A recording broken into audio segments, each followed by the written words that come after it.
ఢిల్లీ నూతన సీఎంగా మంత్రి అతిషి మర్లేనాను ఆమ్ ఆద్మీ పార్టీ ఎమ్మెల్యేలు ఎన్నుకున్న విషయం తెలిసిందే. మంగళవారం జరిగిన శాసనసభాపక్ష సమావేశంలో ప్రస్తుత ముఖ్యమంత్రి ఆప్ అధినేత అరవింద్ కేజ్రీవాల్ అతిషి పేరును ప్రతిపాదించగా ఎమ్మెల్యేలంతా ఏకగ్రీవంగా ఆమోదం తెలపడంతో నూతన సీఎంగా అతిషి మర్లేనా ఎన్నికయ్యారు. అయితే ఢిల్లీ నూతన ముఖ్యమంత్రిగా బాధ్యతలు చేపట్టనున్న అతిషి మర్లేనా గతంలో టీచర్గా పనిచేసింది అన్న విషయం మీకు తెలుసా? అది కూడా ఎక్కడో కాదు, ఏపీలోనేనట. అవును.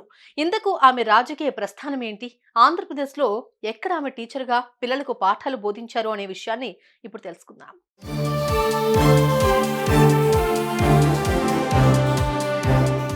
అతిషి మర్లేనా ఇప్పుడు ఈ పేరు దేశ రాజకీయాల్లో తీవ్ర చర్చనీయాంశంగా మారుతోంది.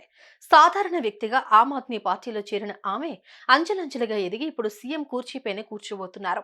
ఇకపోతే లిక్కర్ స్కామ్ లో అరెస్ట్ అయిన అరవింద్ కేజ్రీవాల్ కు సుప్రీంకోర్టు ఈ మధ్య బెయిల్ మంజూరు చేసింది. అయితే కోర్టు నుంచి బయటకు వచ్చిన వెంటనే కేజ్రీవాల్ కీలక ప్రకటన చేశారు. ఢిల్లీ ప్రజలు తనకు నిజాయితీ పరుడని సర్టిఫికెట్ ఇచ్చే వరకు నేను ముఖ్యమంత్రి పదవిని చేపట్టబోనని, త్వరలోనే రాజీనామా చేస్తానని ప్రకటించారు. ఇక అన్నట్లుగానే కేజ్రీవాల్ మంగళవారం సాయంత్రం సీఎం పదవికి రాజీనామా చేశారు. దీంతో నూతన సీఎంగా అతిషి మర్లేనాను ఎన్నుకోవడంతో త్వరలో ఆమె ప్రమాణ స్వీకారం చేయనున్నారు.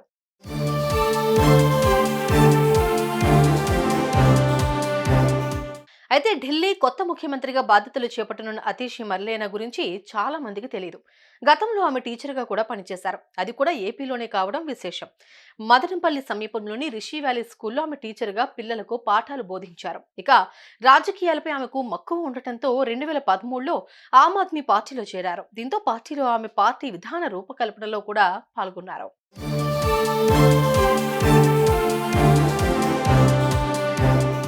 ఇంతేకాదు అతిషి మర్లేనా 2015 నుండి 2018 వరకు ఢిల్లీ మాజీ ఉప ముఖ్యమంత్రి మనీష్ సిసోడియాకు సలహాదారుగా పనిచేసి పార్టీలో కీలక నేతగా ఎదిగారు. ఆ తర్వాత 2020లో జరిగిన ఢిల్లీ శాసనసభ ఎన్నికల్లో దక్షిణ ఢిల్లీలోని కల్కాజీ నియోజకవర్గం నుంచి పోటీ చేసి భారతీయ జనతా పార్టీ అభ్యర్థి ధర్మభీర్ సింగ్ పై 11,422 ఓట్ల తేడాతో ఘన విజయం సాధించారు. తదనంతర పరిణామాల మధ్య ఆమె ఢిల్లీ ప్రభుత్వంలో కేబినెట్ మంత్రిగా చేరి సేవలు అందించారు. ఇక ప్రస్తుతం కల్కాజీ శాసనసభ నియోజకవర్గం నుంచి ఎమ్మెల్యేగా ప్రాతినిధ్యం వహిస్తున్న అతిషి మర్లేనా త్వరలో ఢిల్లీ నూతన సీఎంగా బాధ్యతలు చేపట్టనున్నారు. సుమన్ టీవీలో మీ పర్సనల్ అండ్ బిజినెస్ ప్రమోషన్స్ కోసం కింది నెంబర్కి కాంటాక్ట్ చేయండి.